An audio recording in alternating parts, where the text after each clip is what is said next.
Chers frères et sœurs, êtes-vous prêts à explorer ensemble l'un des plus grands mystères de notre existence? Aujourd'hui, nous allons parler d'un sujet qui a fasciné les savants, les philosophes et les croyants à travers les âges. À quel moment l'âme est-elle insufflée dans le fœtus?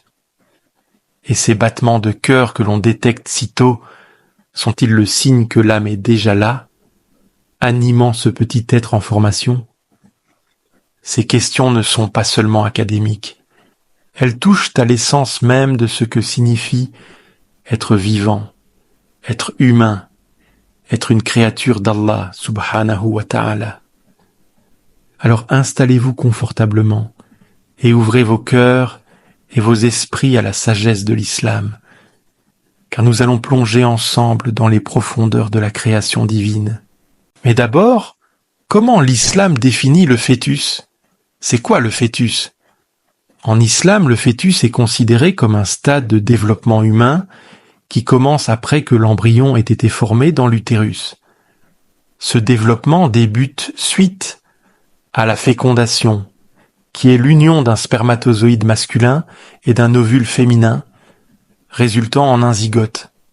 Ce zygote se divise ensuite et passe par une phase embryonnaire où les premières structures vitales se forment.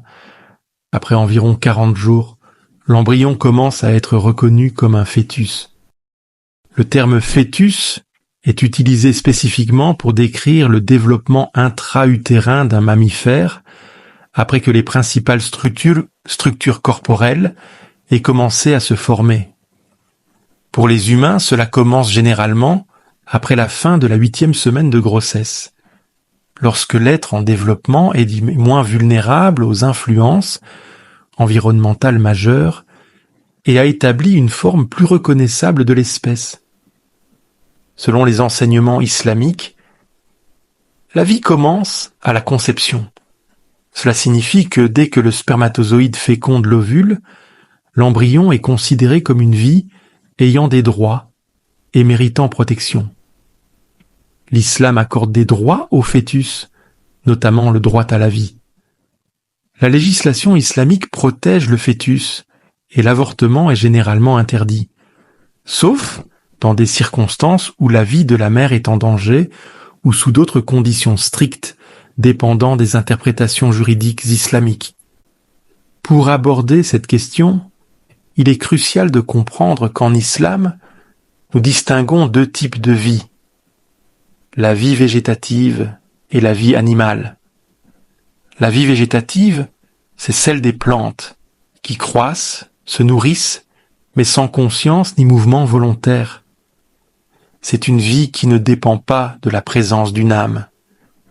Puis, il y a la vie animale, celle que nous partageons avec les bêtes, caractérisée par la sensibilité, la capacité de se déplacer volontairement. Et cette vie, mes amis, est indissociable de l'âme. Ibn Taymiyyah, puisse Allah subhanahu wa ta'ala lui accorder sa miséricorde, dans Majmou al-Fatwa, a magnifiquement exposé cette distinction. Il nous dit que la vie animale se manifeste par la sensibilité et le mouvement volontaire, tandis que la vie végétative se limite à la nutrition et à la croissance. Mais alors, où se situe le fœtus dans cette classification? Dans ses premiers stades, le fœtus mène une vie végétative. Il grandit, il se nourrit, ses membres bougent, mais de manière involontaire, un peu comme une plante qui se tourne vers le soleil. Ces mouvements sont le signe de sa croissance, mais pas de la présence d'une âme. Alors, quand l'âme fait-elle son entrée dans le corps du fœtus, c'est ici que la parole du prophète Muhammad sallallahu alayhi wa sallam nous éclaire d'une lumière divine. Selon un hadith rapporté par Abdullah ibn Mas'ud, radiyallahu anhu, un compagnon du prophète, et consigné dans les recueils authentiques de Sahih al-Bukhari et Sahih Muslim, le messager d'Allah sallallahu alayhi wa sallam a dit, je cite, « Chacun de vous est collecté dans le ventre de sa mère pendant 40 jours sous forme d'une goutte de sperme, puis il devient une adhérence pendant une période similaire, puis un morceau de chair mâché pendant une période similaire. Ensuite, un ange lui est envoyé pour lui insuffler l'âme. Ce hadith est d'une importance capitale, mes frères et sœurs. Il nous révèle que l'âme est insufflée après environ 120 jours de gestation, soit 4 mois. Imaginez un instant ce moment sublime. Un être passe d'une existence purement biologique à une vie spirituelle, dotée d'une âme, capable de ressentir, de choisir, d'aimer et de se tourner vers son Créateur. Ce moment marque le début de la vie animale pour le fœtus, une vie caractérisée par la présence de l'âme. C'est à partir de ce moment que le fœtus n'est plus seulement un amas de cellules en croissance, mais un être en devenir, porteur d'une étincelle divine.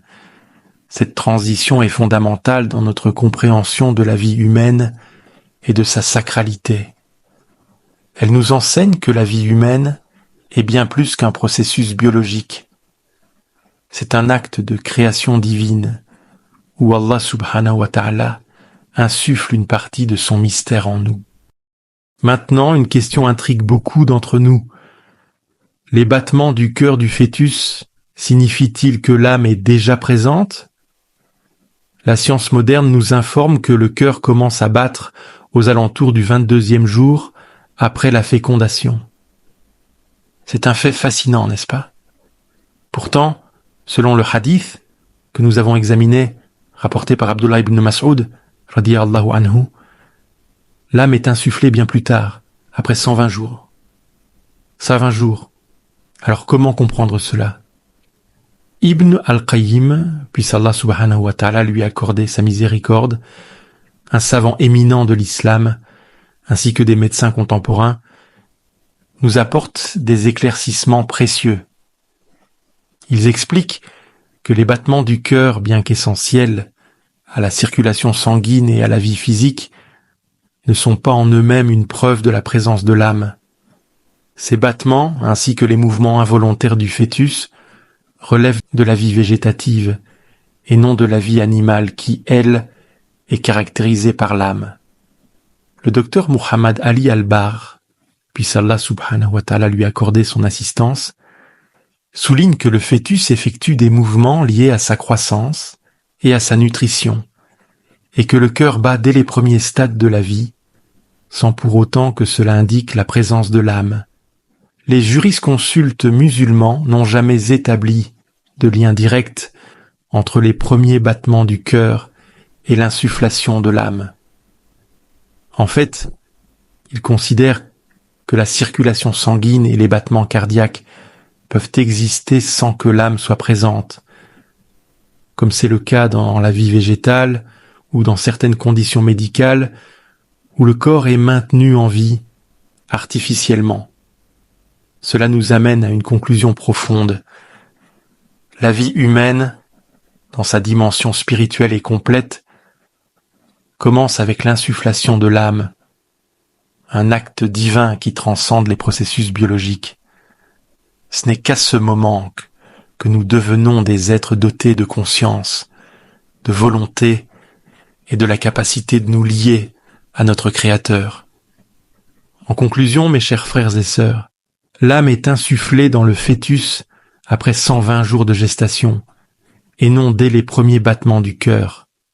Cette distinction est cruciale, car elle nous rappelle que la vie humaine est à la fois un phénomène physique et spirituel. L'âme, ce souffle divin, est ce qui nous connecte à Allah subhanahu wa ta'ala, ce qui nous donne la capacité de raisonner, de faire des choix moraux et de chercher notre Créateur. C'est une invitation à méditer sur le miracle de la vie, sur la miséricorde d'Allah subhanahu wa ta'ala et sur notre responsabilité en tant que créature dotée d'une âme. Que cette connaissance enrichisse votre foi et vous guide dans votre quête spirituelle. Wallahu a'lam. Si cette vidéo vous a éclairé, likez, abonnez-vous et partagez la lumière de l'islam. Ensemble, propageons la sagesse et la vérité. Merci et que la paix soit sur vous.